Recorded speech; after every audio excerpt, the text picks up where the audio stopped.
Today I want to talk about Ohio State, Trey Sermon, and the black stripe ritual, and all that's coming up after the bumper. Don't be cornering me. Hold up. Time. You gotta help me with that corner shit.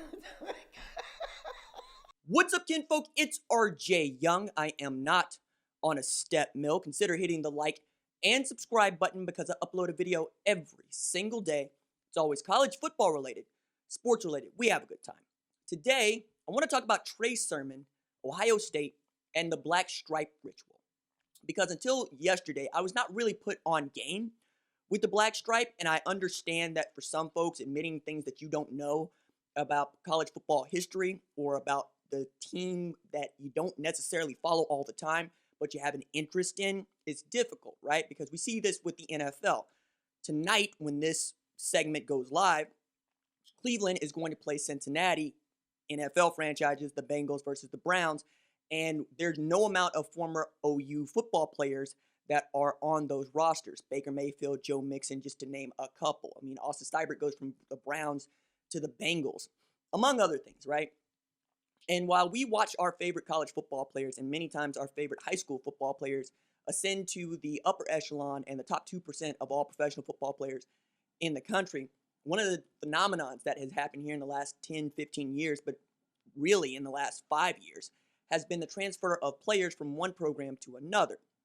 Now, Ohio State fans did not know that this channel even existed until March of this year, because when Trey Sermon announced that he was going to go into the transfer portal as a grad transfer, I pegged him as going to Ohio State. One, because it was the natural fit, and two, because I talk to people and they tell me stuff. Trey Sermon fit a need for Ohio State. At the time, Master Teague had blown his Achilles tendon, and they were still waiting on Marcus Crowley to get back. They didn't know what they were going to have in their true freshman. And Trey Sermon was a proven tailback, is a proven tailback. And for me, he was 1B to Kennedy Brooks at Oklahoma. And ironies of ironies, Kennedy Brooks ends up opting out. And we have OU fans that are going, can Trey Sermon transfer back from Ohio State? To which I was thinking, no, that's not going to happen because one, he's having a good time. And two, it's just not a good look for the University of Oklahoma. But in doing so, right, I found that these Ohio State fans in particular appreciated the way that I would speak about their program and the way that I would speak about most college football programs. I am a hammer. I don't care if it's Oklahoma or Ohio State. If you suck, I'm going to say that you suck. If you're good, I'm going to say that you're good. If you don't return 34 starters from your 2019 national championship team, I'm going to say you're probably going to catch 5 losses, even in an SEC-only schedule. As a matter of fact, probably more so in an SEC-only schedule when you're replacing 4 of 5 starters and a starting quarterback, to say nothing of installing a new defense. Ohio State has no such problem. The only new pieces that they were going to entertain were guys like Trey Sermon, and Trey Sermon was going to be pivotal to their success. You already know what you have on that offensive line. You already know what you have in Justin Fields. You know who you are returning at wide receiver, on the defensive line, at linebacker, and so forth and so on. And in finding out that Trey Sermon, one, was going to stay, but yesterday that he had his black stripe removed and was the first of the newcomers to get his black stripe removed, I went digging. Find out, okay, so what's the black stripe ritual? And I come to find out this is a ritual that Urban Meyer brought back when he took the job at Ohio State, in which every true freshman, every newcomer, gets a black stripe put on his helmet. It's a very public display.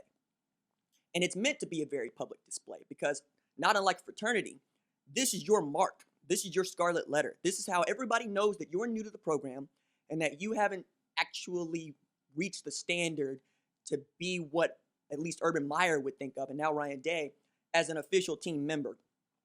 I don't think that they push this as far as some folks think that they do, but it is meant for you to infer, right? Because 2016, Austin Mack was the first to have his black stripe removed, and Austin Mack had a pretty good career as a receiver at Ohio State.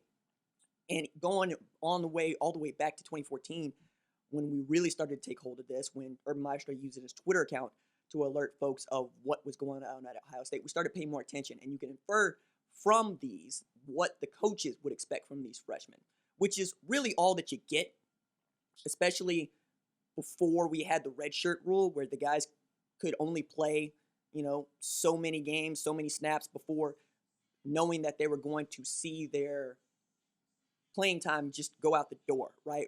Bob Stoops used to walk into the red room and say who was going to redshirt and who was not. Now you don't have to do that. And in this year where eligibility is frozen, you 100% get to see these freshmen play.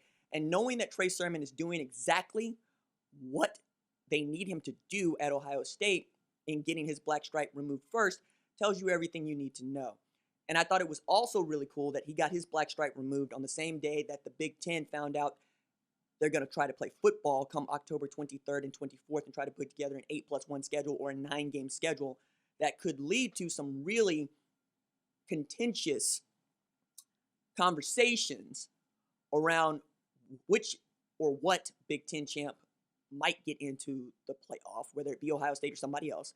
Should they be allowed to get in playing one fewer game than everybody else? And by everybody else, I mean the ACC, the SEC, and the Big 12 with their 8+1, whereas the Big 12 is playing a 9+1, as is the ACC. And then there's the 10-game schedule that is conference only for the Southeastern Conference. I would add to all of this, it's been remarkable to me to find out how many Ohio State fans actually enjoy the channel, even knowing like what the squad is, right? And also that I am learning more and more about the traditions of so many other programs that are inherent to who they are, mostly because we don't get to see them anymore, right? Like touching Howard's Rock, probably not going to be the inspiring thing that it used to be at Clemson, where they're going to reduce capacity, right? Oklahoma does not have its Walk of Champions this year, where fans would line up to watch the team walk in. But being able to keep some rituals, not unlike this one, with the removal of the black stripe that is very much a part of their team culture and does not need the audience of the fan to be enjoyed, I think that that's really, really outstanding. All right, that's it for me. Deuces.